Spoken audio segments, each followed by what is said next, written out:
Te voy a contar algo que descubrí en un monasterio perdido en las montañas de Puebla hace 3 años, algo que me ha quitado el sueño desde entonces. No debería estar revelándolo ahora, pero hay un momento para cada verdad y creo que ese momento ha llegado. México no es lo que te han contado. No es simplemente una nación con historia antigua y cultura vibrante. Es algo más, algo que las civilizaciones precolombinas sabían, que los evangelizadores españoles intentaron ocultar y que hoy, en pleno siglo XXI, está manifestándose de formas que ya no podemos ignorar. Las señales están ahí, han estado ahí durante décadas, pero ahora se intensifican.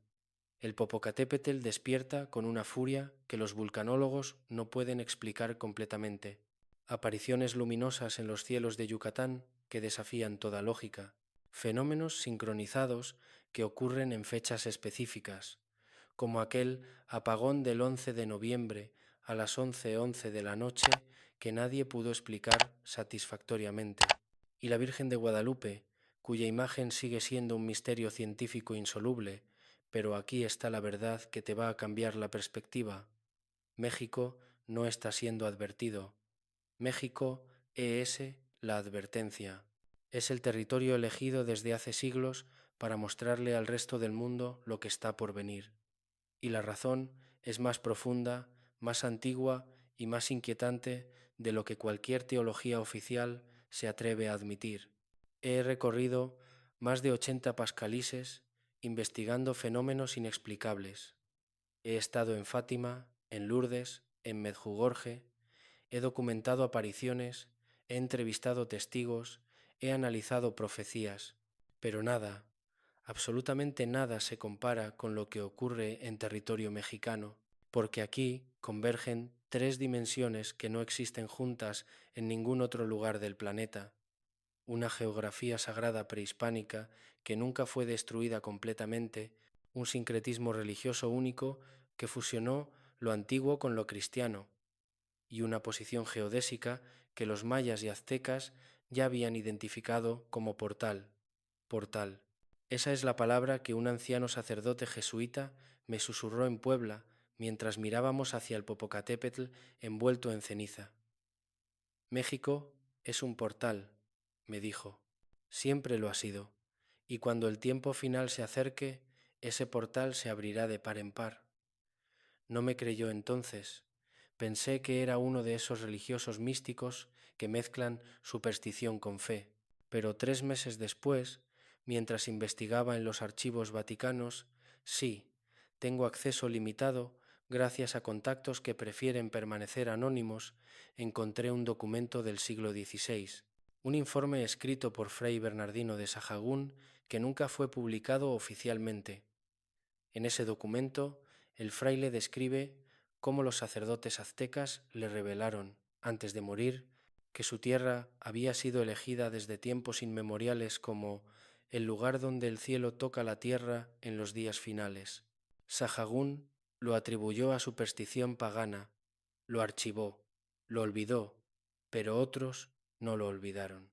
Y lo que estoy a punto de revelarte conecta ese documento con profecías mayas, con las apariciones guadalupanas, con los fenómenos actuales y con algo que está por ocurrir y que muy pocos están preparados para entender.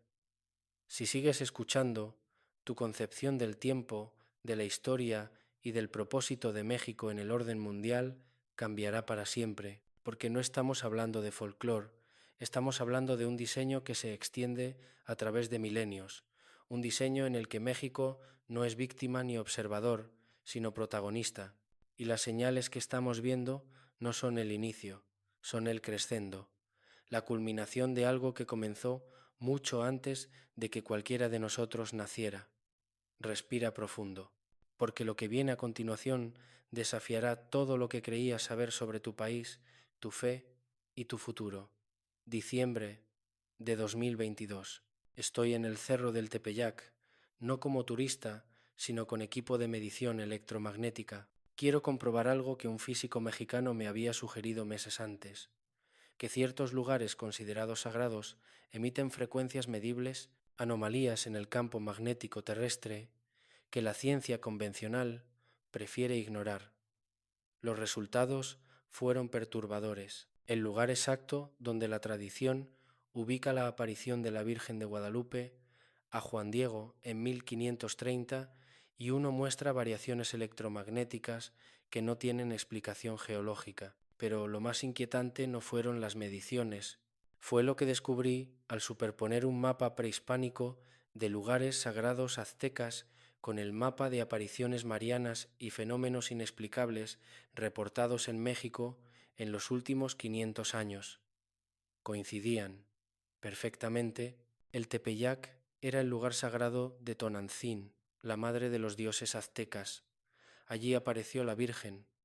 El Popocatépetl era considerado una deidad viviente, un ser que respiraba fuego. Hoy sigue activo, con erupciones que los vulcanólogos califican de impredecibles. Tepoztlán, donde los nahuas creían que nacieron los dioses, es hoy uno de los principales puntos de avistamiento de fenómenos aéreos anómalos en toda América Latina. Pero aquí hay un detalle que casi nadie ha notado. Estos lugares forman una geometría. Si trazas líneas entre el Tepeyac, el Popocatépetl, el Iztaccíhuatl, Tepoztlán, Cholula y la zona del silencio en el norte, obtienes una figura geométrica precisa, un pentágono irregular pero matemáticamente significativo. Los mayas llamaban a estas configuraciones caminos de serpiente, líneas de poder que conectaban el mundo terrenal con el mundo espiritual. Le mostré estos mapas a un arqueólogo en Ciudad de México. Se puso pálido. Me dijo que esa información ya era conocida en círculos académicos cerrados, pero que nunca se publicaba porque complicaba la narrativa oficial. Le pregunté qué narrativa, y me respondió: la narrativa de que México es solo un país más. Si se acepta que esta tierra tiene propiedades especiales, implicaciones geodésicas únicas, entonces hay que aceptar que lo que ocurre aquí tiene significado global, y eso abre puertas que muchos prefieren mantener cerradas. Hace apenas 2 meses, en noviembre de 2025, se reportó un fenómeno que pasó desapercibido para la mayoría. Una silueta que parecía la Virgen de Guadalupe apareció en el cielo de Puebla formada por nubes. Los meteorólogos lo explicaron como pareidolia, el fenómeno psicológico de ver formas familiares en patrones aleatorios. Pero revisé las imágenes satelitales. Esa formación nubosa se mantuvo estática durante 40 minutos. Las nubes no permanecen estáticas 40 minutos sin viento que las disperse. Y justo debajo de esa formación estaba uno de los vértices del pentágono geodésico del que te hablé. Casualidad, dirán los escépticos. Pero las casualidades dejan de serlo cuando se repiten con patrón, y este patrón se repite desde hace 500 años, solo que ahora, en los últimos 5 años, la frecuencia se ha acelerado. Un monje benedictino en el Estado de México me dijo algo que me hizo temblar. Las señales siempre han estado aquí, pero solo se vuelven visibles cuando el tiempo se acerca. Es como un faro que pulsa más rápido cuando el barco está cerca de la costa. México siempre ha sido ese faro, y lo que estás presenciando es la aceleración del pulso. Le pregunté: ¿cuánto tiempo queda? No respondió. Solo señaló hacia el Popocatépetl, cuya columna de ceniza se elevaba en el horizonte, y susurró: pregúntale a él. Él lleva más tiempo aquí que cualquiera de nosotros. Y es en este punto donde todo empieza a tener sentido, porque lo que descubrí sobre el Popocatépetl va mucho más allá de la vulcanología. Los aztecas no escribían sus profecías más importantes, las memorizaban, las transmitían oralmente de sacerdote a sacerdote en ceremonias secretas que los españoles nunca presenciaron. Cuando llegó Cortés, cuando cayó Tenochtitlan, esas profecías se perdieron, o eso creímos, durante 500 años. En 2019, un códice que había permanecido en una colección privada en Suiza fue analizado finalmente por expertos. No era un códice cualquiera, era un documento que un grupo de sacerdotes aztecas había creado clandestinamente años después de la conquista, intentando preservar lo que la hoguera de los evangelizadores estaba destruyendo. El Vaticano intentó comprar ese códice. La familia suiza se negó, pero permitieron que se fotografiara. Yo conseguí acceso a esas fotografías y lo que leí me dejó sin aliento. El códice habla de ciclos. Los aztecas, como los mayas, concebían el tiempo como circular, no lineal. Creían que el mundo había sido creado y destruido 4 veces antes, que vivíamos en el quinto sol y que ese quinto sol también terminaría, pero de una manera diferente a los anteriores, no por agua, no por fuego, no por hambruna, por división. La palabra náhuatl usada es Tzencaluiquilistli, que se traduce aproximadamente como la separación de casas. La interpretación más aceptada es que se refiere a una división espiritual, una época en que la humanidad se dividiría entre quienes pudieran ver y quienes eligieran la ceguera. Y en esa división México jugaría el rol de espejo, espejo, la misma palabra que usó Juan Diego cuando describió a la Virgen de Guadalupe. Dijo que su rostro era como un espejo donde él podía verse a sí mismo, pero también algo más grande que él. Los teólogos interpretaron esto como una metáfora de la presencia divina. Pero, ¿y si era literal? ¿Y si México, como territorio, funciona como espejo? Un lugar donde lo que está oculto en otras partes del mundo se refleja, se hace visible, se manifiesta. Las profecías mayas van en la misma dirección. La famosa profecía del 2012, que tanto se popularizó, no era sobre el fin del mundo, era sobre el fin de un ciclo y el inicio de otro. Un ciclo que los mayas llamaban el tiempo del no tiempo, un período de transición en el que las leyes que regían la realidad se volverían fluidas, donde lo imposible se volvería posible, donde lo oculto se revelaría, y ubicaban el epicentro de ese cambio en la tierra donde nace el sol en el agua, una descripción geográfica que corresponde exactamente con el Valle de México. Tenochtitlan estaba construida sobre un lago. El sol, visto desde ciertas perspectivas, parecía nacer del agua misma. Durante siglos, estas profecías fueron desestimadas por los historiadores serios. Folclore, mitología, cosmovisión primitiva. Pero hay un problema. Están ocurriendo. En los últimos 3 años, México ha experimentado un incremento del 340% en reportes de fenómenos anómalos. No estoy hablando solo de ovnis, hablo de apariciones, de sincronicidades masivas, de eventos que desafían explicación. El apagón del 11, undécimos a las 11:11 de la tarde que mencioné antes, fue reportado simultáneamente en 14 estados. La Comisión Federal de Electricidad no pudo encontrar una falla técnica que explicara la sincronización. 2 semanas después, un grupo de físicos de la UNAM publicó discretamente un paper sobre anomalías temporales localizadas. El paper desapareció de la base de datos universitaria a las 48 horas, pero yo había descargado una copia. En ese estudio, los científicos admitían haber detectado variaciones en la velocidad del tiempo en 3 ubicaciones de México, variaciones microscópicas, medidas en nanosegundos, pero consistentes y repetibles. Cuando el tiempo se comporta de manera anómala en lugares específicos, cuando esos lugares coinciden con antiguos centros ceremoniales, cuando eso ocurre justo en el período que profecías milenarias señalaron, ¿seguimos llamándolo coincidencia? Hablé con un físico cuántico que trabaja en el CERN. Le mostré los datos. Se quedó en silencio durante largo rato. Finalmente dijo: si esto es real, sugiere que la estructura del espacio-tiempo en esas ubicaciones está siendo afectada por algo que no entendemos. En teoría, solo campos gravitacionales masivos o eventos de energía extrema podrían causar esto. Pero ustedes no tienen nada de eso en México. Le pregunté: ¿y si la energía no es física? ¿Y si es otra cosa? No respondió directamente, pero me envió un mensaje esa noche. La física cuántica ya demostró que la conciencia afecta la realidad. Si hay un lugar donde millones de personas han concentrado intención, fe, energía espiritual durante milenios, ¿Quién dice que eso no puede alterar el tejido mismo del espacio? Nadie lo ha estudiado seriamente, porque es carrera académica suicida, pero no significa que no sea real. Y aquí viene lo que cambia todo. Esa concentración de energía no es casual, fue intencional. Los pueblos prehispánicos eligieron esos lugares precisamente porque ya eran especiales, ya tenían propiedades, y durante siglos, con rituales, con sangre, con fe, amplificaron esas propiedades. Cuando los españoles llegaron e intentaron suprimir esas prácticas, no pudieron borrar lo que ya estaba grabado en la tierra misma.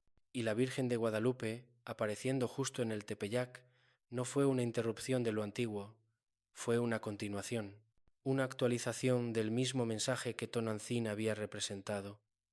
La Madre Divina que protege, que advierte, que prepara, espera un momento más, porque lo más importante está a punto de revelarse. La imagen de la Virgen de Guadalupe en la tilma de Juan Diego es, según la ciencia, imposible, no sólo por la preservación de un tejido de fibra de maguey durante casi 500 años, algo que por sí solo desafía toda lógica, sino por características que no pueden ser explicadas incluso con tecnología moderna. En 1979, científicos de la NASA analizaron fibras de la tilma con magnificación de alta resolución. Descubrieron que no hay trazo de pintura, no hay boceto subyacente, no hay correcciones. La imagen parece impresa directamente en las fibras, pero más inquietante aún, cuando se magnifican los ojos de la Virgen, se pueden ver reflejadas figuras humanas, 13 figuras distintas en cada ojo, preservadas con detalle tridimensional. El efecto Purkinje-Sanson es el fenómeno óptico por el cual las imágenes se reflejan en las diferentes capas del ojo humano. Para que ese efecto se produzca en una imagen pintada, requeriría conocimiento de óptica avanzada que no existía en el siglo XVI, y requeriría pintar detalles microscópicos que no son visibles a simple vista. Imposible. Y sin embargo, ahí está. Pero hay algo más en esa imagen que muy pocos han analizado. La posición de las estrellas en el manto de la Virgen. No son decorativas.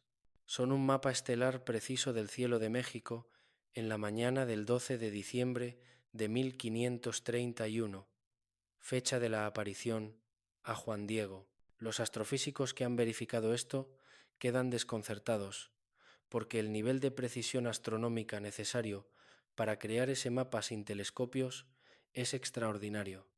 ¿Por qué un mapa estelar? ¿Qué mensaje contiene? Un astrofísico de la Universidad de Cambridge, que revisó mis notas, me envió un análisis que me dejó sin palabras. Según él, la configuración estelar del manto no solo marca una fecha, marca una alineación que se repite en ciclos específicos. Y la próxima vez que esa alineación exacta ocurrirá es en diciembre de 2027. Le pregunté qué implica esa alineación. Me dijo, en términos astronómicos, nada especial, pero si alguien en 1530 y uno quiso marcar una fecha futura usando estrellas como calendario, esa sería la fecha, 490 y 6 años después de la aparición. Un número que significa algo para los numerólogos místicos, pero que para mí no tenía relevancia hasta que un rabino cabalista en Ciudad de México me señaló algo. En gematría hebrea, sistema de asignación de valores numéricos a letras, 496 es el número asociado con Malhut, el reino terrenal en el árbol de la vida, el lugar donde lo divino se manifiesta en lo material. ¿Coincidencia? Quizás, pero las piezas seguían encajando de formas inquietantes. La propia imagen de la Virgen contiene símbolos que los expertos en iconografía identifican como apocalípticos. La mujer vestida de sol, con la luna bajo sus pies, coronada de estrellas, es la descripción exacta de Apocalipsis 12:1. Pero la Virgen de Guadalupe está encinta. Se puede ver claramente el abultamiento del vientre, el cinturón negro, colocado alto, según la costumbre indígena, para sostener el vientre de una mujer embarazada. ¿De quién está encinta? Los teólogos dicen que de la humanidad redimida, de la nueva era, pero algunos místicos sugieren algo más literal, que la imagen es profética, que representa un nacimiento futuro, no físico, sino espiritual, el nacimiento de una conciencia nueva en la humanidad, y que México es el lugar donde ese nacimiento comenzará a manifestarse. Suena esotérico, suena a interpretación forzada, hasta que empiezas a ver los eventos. Monividente, la vidente más conocida de México, ha repetido durante años que la Virgen de Guadalupe volverá a manifestarse, que habrá una segunda aparición, no como en 1531, sino masiva, visible para millones. Yo suelo ser escéptico con videntes, pero en diciembre de 2025, Moni predijo específicamente que durante los días 12 y 13 de diciembre se abriría una revelación guadalupana que marcaría el inicio del fin. No ocurrió ninguna aparición visible, o sí ocurrió, pero no de la forma esperada, porque esos días reportes de experiencias místicas en el Tepeyac se dispararon. Cientos de personas, sin conocerse entre sí, describieron haber sentido una presencia abrumadora. Algunos reportaron visiones personales, otros simplemente una convicción inexplicable de que algo había cambiado. Entrevisté a 23 de esas personas. Ninguna se conocía, ninguna había coordinado testimonios, y sin embargo había consistencia perturbadora en sus descripciones. Todos coincidían en 3 puntos. Sintieron que el tiempo se detuvo, aunque solo duró segundos. Experimentaron una comprensión instantánea de que falta poco. Recibieron una instrucción interna: preparar a otros. ¿Preparar para qué? Ninguno pudo articularlo con precisión, pero las palabras que repetían eran cambio, separación, revelación, elección. Un jesuita anciano que tiene acceso a los archivos privados de la Basílica me confesó que estas experiencias no son nuevas, que desde 2020 han incrementado exponencialmente, que la Iglesia las documenta pero no las publica, porque no hay marco teológico adecuado para interpretarlas sin causar pánico o malinterpretación. Le pregunté: ¿la Iglesia sabe lo que está pasando? Respondió: la Iglesia sabe que está pasando algo. Lo que no sabemos es exactamente qué, pero los archivos proféticos que tenemos, tanto de Fátima como de otras apariciones aprobadas, mencionan a México específicamente. Mencionan que en los últimos tiempos María se manifestará con mayor fuerza en el lugar donde primero se mezcló lo indígena con lo cristiano. México no fue solo evangelizado, fue elegido. Esas palabras me persiguen, porque si México fue elegido, entonces lo que ocurre aquí no es local, es global. México no está siendo advertido.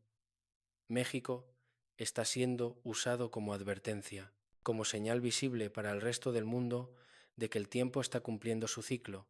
Y aquí es donde la investigación histórica y los fenómenos actuales convergen en algo que te hará replantearte todo.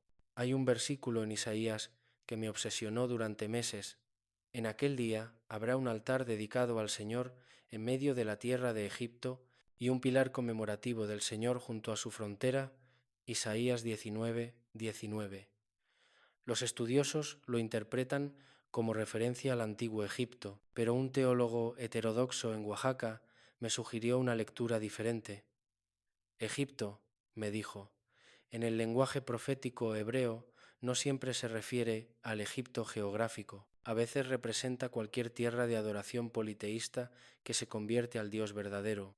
Y piensa, ¿qué tierra politeísta fue dramáticamente convertida en un momento histórico específico con una manifestación mariana que quedó grabada como altar permanente? México.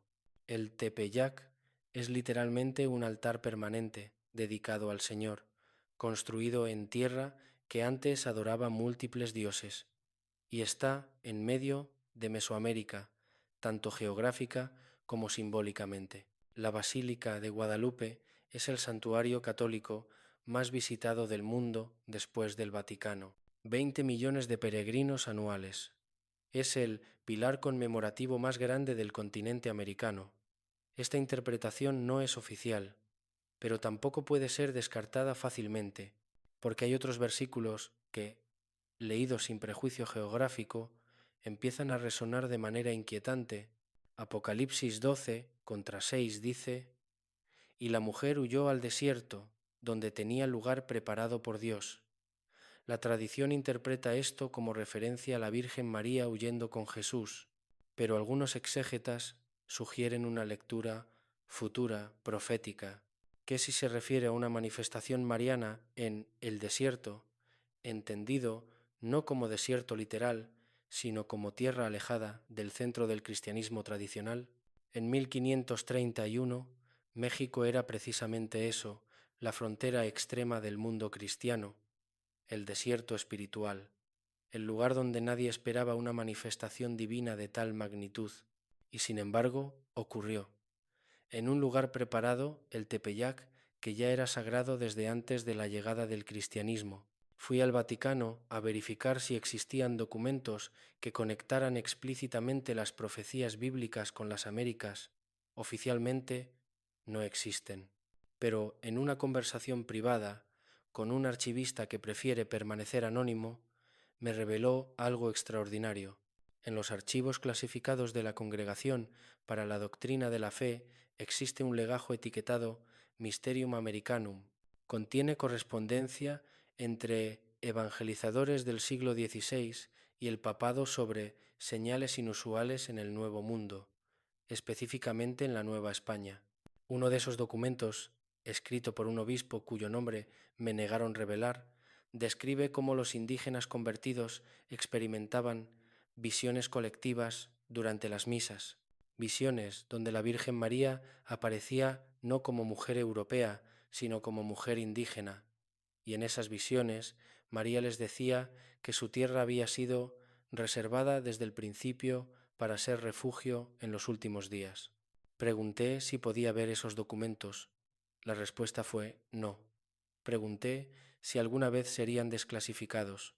La respuesta fue: cuando sea el momento. Esa frase me persigue. Cuando sea el momento. ¿El momento de qué? Hay otra conexión que descubrí casi por accidente. En 2020, un geólogo israelí publicó un paper sobre anomalías tectónicas en el cinturón de fuego del Pacífico. México está en ese cinturón. Es una de las zonas sísmicas más activas del planeta, pero según ese estudio, la frecuencia de sismos tan pequeños que solo instrumentos sensibles los detectan, ha aumentado un 270% en los últimos 10 años, específicamente en la zona central de México. Normalmente, eso indicaría acumulación de tensión tectónica y riesgo de terremoto mayor, pero lo extraño es que esa tensión no se libera. Los sismos grandes esperados no ocurren. Es como si la energía se acumulara sin liberarse, o como si se estuviera transformando en algo diferente. Le envié los datos a un físico que estudia la conexión entre actividad geomagnética y comportamiento humano. Su respuesta fue fascinante. Hay estudios que sugieren que variaciones en el campo magnético terrestre afectan la conciencia humana. Si la actividad tectónica está alterando el campo magnético localmente en México de manera sostenida, teóricamente podría estar afectando la percepción, la intuición, incluso las experiencias espirituales de la población. No es pseudociencia, es frontera de la neurociencia. Y si las señales que la gente experimenta no son sobrenaturales en el sentido tradicional, sino manifestaciones de procesos naturales que apenas comenzamos a entender, y si México, por su geología única, su historia espiritual intensa y su ubicación geodésica específica, es como un receptor amplificado, un lugar donde lo que está oculto en otros lugares se vuelve visible, eso explicaría los reportes de la zona del silencio en el norte de México, un área donde brújulas fallan, radios dejan de funcionar y fenómenos anómalos son rutinarios.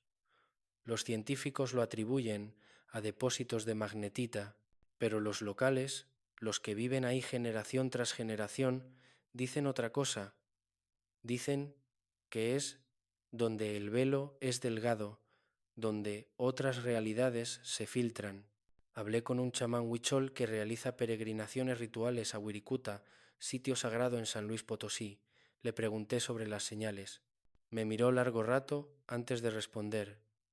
Ustedes, los occidentales, buscan señales afuera, buscan en el cielo, en los volcanes, en las apariciones, pero las señales empiezan adentro. La Tierra está despertando porque nosotros estamos despertando, o mejor dicho, algunos están despertando, y eso crea fricción con los que eligen seguir dormidos. México es donde esa fricción es más fuerte porque aquí nunca se rompió completamente el lazo con lo antiguo. Los españoles impusieron su Dios, pero no pudieron cortar la raíz, y esa raíz ahora está creciendo de nuevo, atravesando el cemento de la modernidad. Le pregunté, ¿qué pasa cuando esa raíz termine de crecer? Entonces, dijo, el árbol florecerá, y todos verán, no solo México, el mundo entero, porque lo que se sembró aquí hace miles de años está a punto de dar fruto, y ese fruto cambiará todo. Me despedí de él sabiendo que acababa de escuchar algo profundo.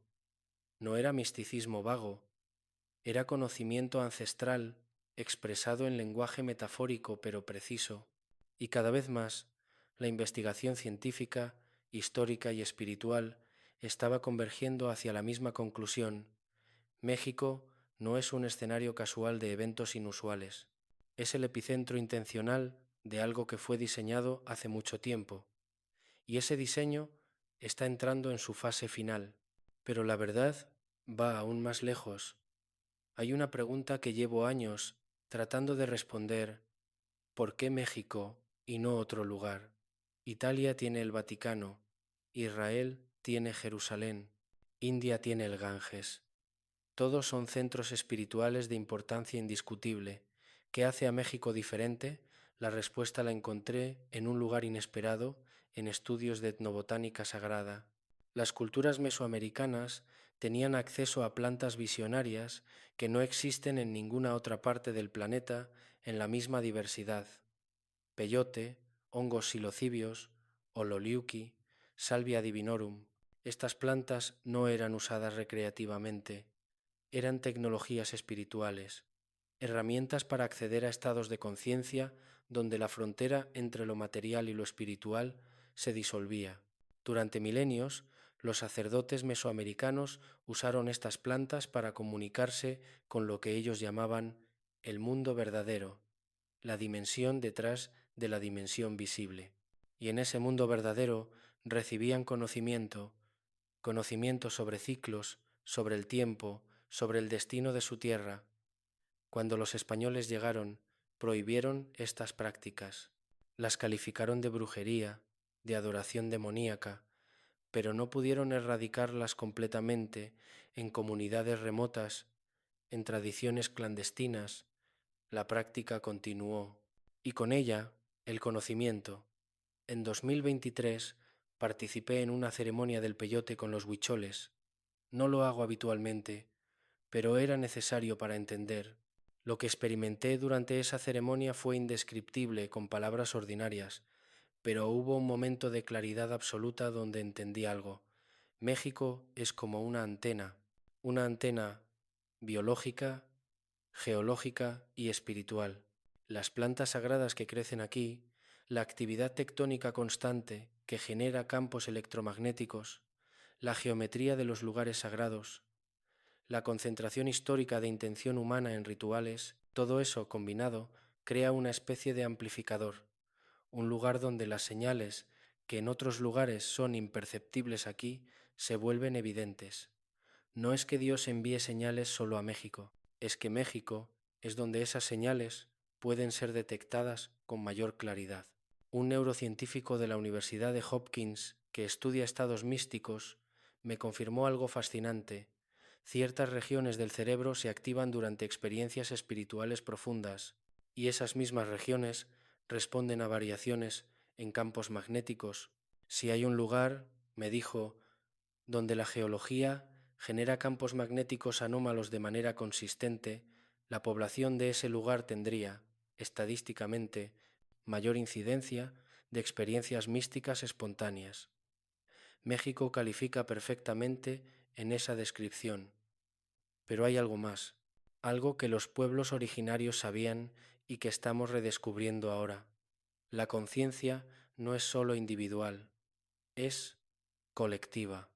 Existe algo que Carl Jung llamó el inconsciente colectivo, un campo de información compartido que conecta todas las mentes. México, por su historia traumática conquista, colonización, revoluciones, violencia continua, ha acumulado en su inconsciente colectivo un nivel de intensidad emocional y espiritual extraordinario, dolor, pero también resiliencia, muerte, pero también renacimiento constante. Esa intensidad actúa como combustible, como energía que alimenta manifestaciones. Por eso las apariciones, los fenómenos, las sincronicidades ocurren con mayor frecuencia aquí, no porque los mexicanos sean más santos o más pecadores que otros, sino porque la densidad energética del campo colectivo es mayor, y ahora, en este momento histórico particular, esa densidad está alcanzando un punto crítico. Los datos lo confirman. Estudios psicológicos muestran que la ansiedad colectiva en México ha aumentado un 180% desde 2020, no solo por la pandemia o la violencia. Hay una ansiedad inexplicable, existencial, como si a nivel subconsciente la población sintiera que algo grande se aproxima. Paralelamente, reportes de experiencias espirituales espontáneas han aumentado en proporción similar. La gente está soñando cosas, sintiendo cosas, viendo cosas, y cada vez más están hablando de ello abiertamente. En redes sociales mexicanas, hashtags como señales del cielo y despertar espiritual han explotado. Millones de publicaciones de personas ordinarias compartiendo experiencias que antes habrían ocultado por miedo al ridículo. Un cambio cultural está ocurriendo, un cambio de conciencia. Y ese cambio no es espontáneo, es respuesta, respuesta a señales que están siendo enviadas, señales que se manifiestan a través de múltiples canales, fenómenos naturales, volcanes, sismos, clima extremo, fenómenos aéreos anómalos, luces, objetos no identificados, sincronicidades masivas, eventos que ocurren al mismo tiempo sin coordinación, experiencias internas, visiones, sueños proféticos, intuiciones poderosas, todo simultáneamente, todo incrementándose en frecuencia e intensidad, todo convergiendo hacia un punto que aún no podemos identificar con precisión, pero que sentimos acercarse. Hablé con un rabino cabalista que estudia profecías judías sobre los últimos tiempos. Le pregunté si en la tradición hebrea había alguna mención de América. Me dijo que explícitamente no, pero que hay referencias a tierras al oeste del gran océano, donde los hijos de los hijos regresarán al principio. Le pregunté qué significa regresar al principio. Me explicó que en el pensamiento místico judío, el fin de los tiempos no es un fin literal, es un regreso al estado original, al Edén, pero no el Edén como lugar geográfico, el Edén como estado de conciencia, conciencia unitaria, donde no hay separación entre lo humano y lo divino, entre lo material y lo espiritual. Y ese regreso, me dijo, no ocurre súbitamente para toda la humanidad, comienza en lugares específicos, lugares donde el velo es más delgado, donde las condiciones son propicias. México es uno de esos lugares. Le pregunté cuánto falta. No me dio fecha, pero me dijo, cuando las señales se vuelvan imposibles de ignorar incluso para los escépticos, sabrás que falta poco, y creo que ya estamos en ese punto. Tiene razón, porque lo que está ocurriendo en México ya no puede ser ignorado. Los científicos intentan explicarlo, los religiosos intentan interpretarlo, los escépticos intentan negarlo, pero la realidad es que algo está pasando, algo innegable, y todos, creyentes y no creyentes, lo sienten. En el fondo, en ese lugar donde la razón no llega, pero la intuición habita, todos sabemos que estamos en el umbral de algo nuevo. Si México es la advertencia, ¿qué dice esa advertencia? He pasado los últimos 5 años tratando de descifrar el mensaje, y lo que he concluido es esto. No es un mensaje de castigo, es un mensaje de elección. El mundo está llegando a un punto de bifurcación, un momento donde la humanidad colectivamente debe elegir, no de manera consciente y coordinada, sino a través de millones de elecciones individuales que, sumadas, determinan el rumbo colectivo. Las señales que se manifiestan en México son como un preview, una vista anticipada de lo que todos experimentaremos en mayor o menor medida en los próximos años, porque lo que México experimenta hoy, geopolíticamente, espiritualmente, socialmente, el resto del mundo lo experimentará mañana. México está atrapado entre dos fuerzas. Por un lado, modernización, tecnología, secularización, materialismo. Por otro, tradición, espiritualidad, comunidad, raíces ancestrales, y esa tensión está destrozando al país. Violencia, corrupción, desigualdad, crisis de identidad, pero en medio de ese caos hay algo más. Hay movimientos de base, comunidades que están redescubriendo prácticas ancestrales, jóvenes que están estudiando nahuatl, maya, zapoteco, personas que están reconstruyendo ceremonias que se creían perdidas. Hay un resurgimiento silencioso pero poderoso, y ese resurgimiento es la respuesta a las señales.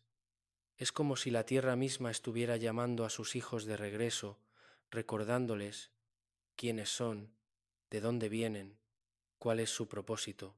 Este fenómeno no es exclusivo de México, está ocurriendo globalmente. Pueblos indígenas en todo el mundo están experimentando renacimientos culturales. Tradiciones que parecían muertas están reviviendo. Conocimientos antiguos están siendo redescubiertos y revalorizados. Pero en México, por las razones que he explicado, el proceso es más intenso, más visible, más rápido. Y lo que ocurra aquí determinará en gran medida lo que ocurra en otros lugares, porque México está sirviendo como laboratorio, como campo de prueba, como demostración. Si México puede integrar exitosamente su pasado prehispánico con su presente multicultural, si puede sanar sus heridas históricas, si puede encontrar un modelo de desarrollo que honre tanto la espiritualidad como la tecnología, entonces ese modelo puede ser replicado en otros lugares.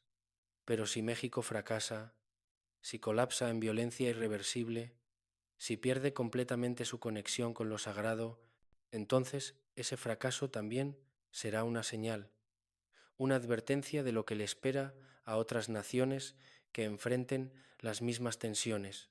Por eso las señales son ambiguas. No son claramente positivas ni claramente negativas. Son neutras. Son información. Depende de nosotros interpretarlas y actuar en consecuencia. Los volcanes que despiertan pueden ser vistos como amenaza o como recordatorio del poder de la naturaleza. Las apariciones pueden ser vistas como superstición o como manifestaciones legítimas de lo sagrado. Los fenómenos anómalos pueden ser negados o investigados con mente abierta. Cada perspectiva genera una realidad diferente, y esa es precisamente la lección. La realidad no es fija, es cocreada, y estamos en un momento donde nuestra participación en esa cocreación es más importante que nunca. Piensa en tu propia vida. ¿Has notado sincronicidades aumentando? ¿Números repetidos? ¿Encuentros casuales que resultan ser cruciales? ¿Sueños que luego ocurren? Eso no está pasando solo en México, está pasando globalmente, pero la intensidad varía según el lugar. Y México, por todo lo explicado, está en el rango más alto de intensidad. ¿Qué significa para ti? Significa que si estás en México o si tienes conexión con México, estás en primera fila del espectáculo. Estás experimentando de primera mano lo que otros experimentarán gradualmente, y tu responsabilidad, si eliges aceptarla, es doble. Primero, prestar atención, no negar lo que experimentas, no racionalizar todo, permitirte asombro, perplejidad, incluso miedo, pero sin cerrarte, manteniendo la curiosidad activa. Segundo, compartir, hablar de lo que ves, sientes, experimentas, no para convencer a nadie, sino para crear resonancia, porque cuando suficientes personas empiezan a hablar de lo mismo, el fenómeno deja de ser marginal y se vuelve cultural, y cuando se vuelve cultural, cambia la realidad colectiva. El silencio es lo que mantiene lo extraordinario en los márgenes. La conversación es lo que lo trae al centro, y estamos en el momento donde esa conversación debe ocurrir, porque el tiempo se acorta. ¿Por qué tú estás escuchando esto ahora? No es coincidencia. Si has llegado hasta este punto es porque algo en ti respondió, algo reconoció, algo supo que esta información era importante, y ese algo es tu propia conexión con el campo mayor, con el propósito colectivo, con la corriente de cambio que está fluyendo a través del mundo y que pasa con especial intensidad por México. No tienes que ser mexicano para sentir esto. El campo es global. Pero si eres mexicano o si México ha sido parte significativa de tu vida, entonces tu sensibilidad a estas señales es probablemente mayor. ¿Qué se supone que hagas con esta información? No te voy a dar una fórmula. No hay 5 pasos para alcanzar iluminación o salvación. Eso sería reducir algo profundamente complejo a receta simple. Y la verdad no funciona así. Pero puedo compartir lo que he aprendido en mi propio proceso. Primero, no esperes señales espectaculares.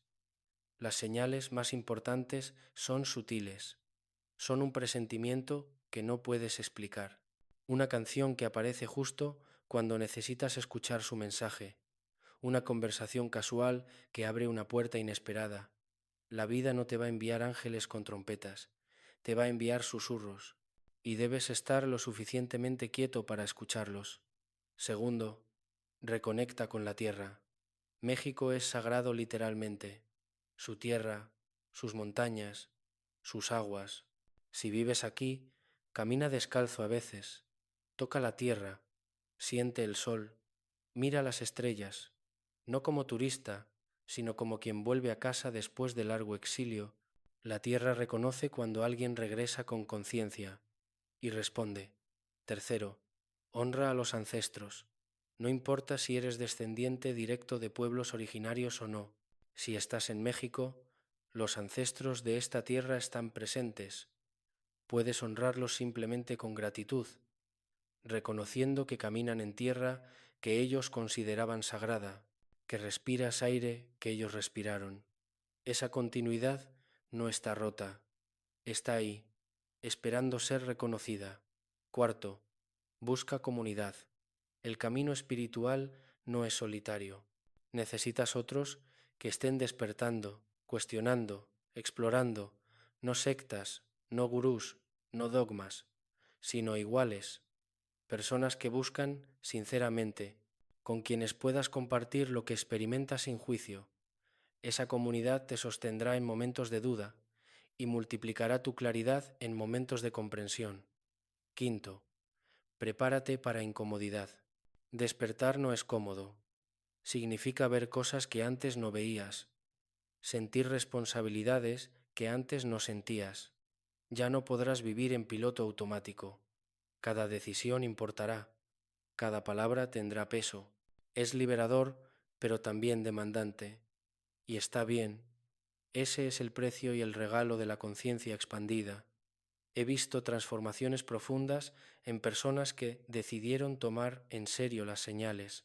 Una mujer en Oaxaca que después de una experiencia mística dejó su trabajo corporativo y fundó un centro de medicina tradicional que ahora sirve a su comunidad. Un hombre en Monterrey que después de un sueño recurrente investigó la historia de su familia y descubrió raíces indígenas que había negado toda su vida.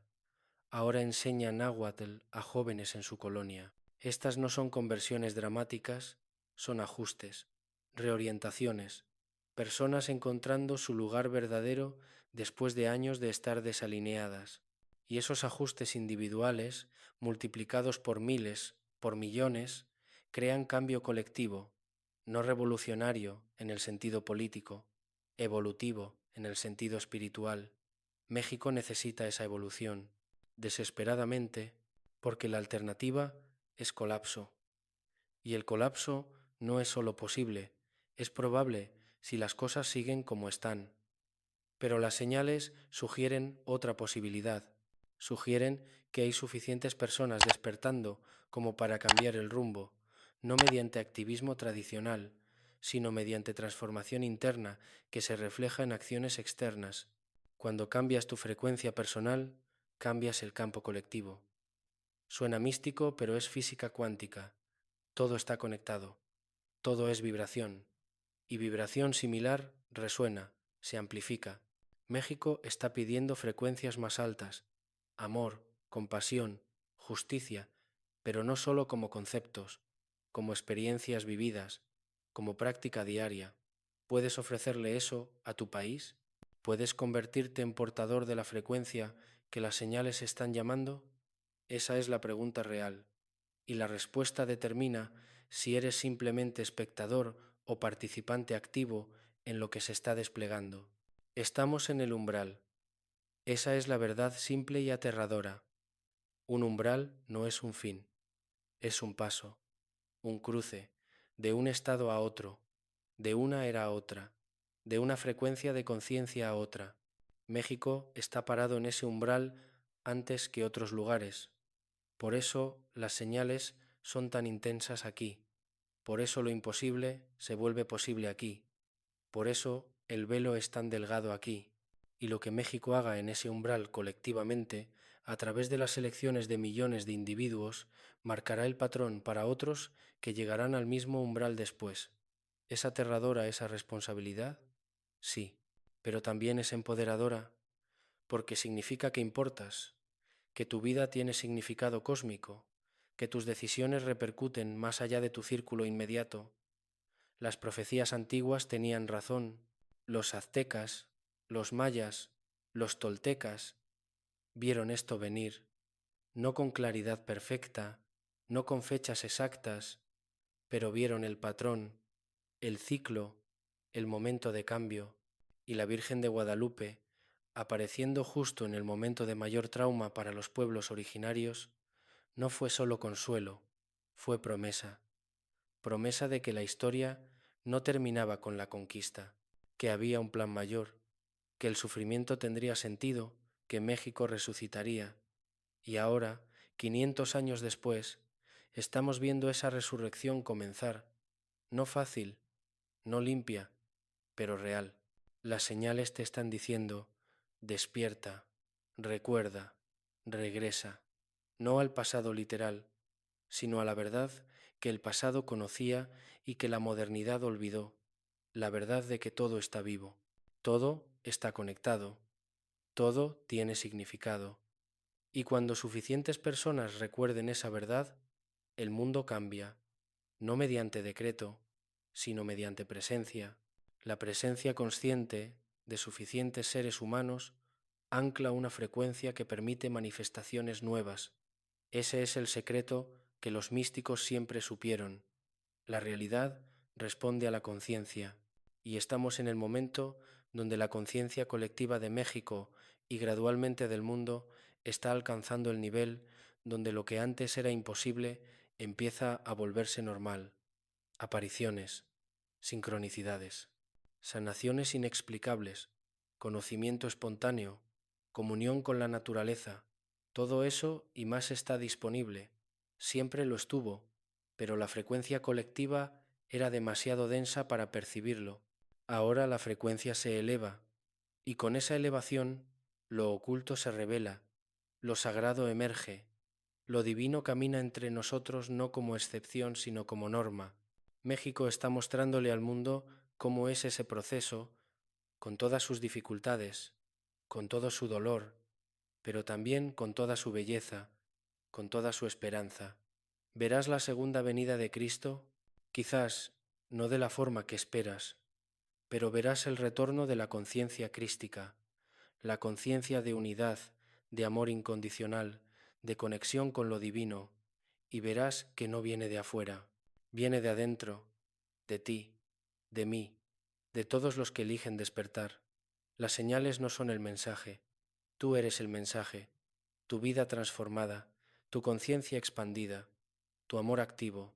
México te llama de vuelta a ti mismo, a tu esencia, a tu propósito. ¿Responderás? El tiempo no espera, las señales se intensifican, el umbral está aquí, y del otro lado está todo lo que siempre quisiste, todo lo que siempre fuiste, esperando que des el paso. México lo está dando. ¿Lo darás tú?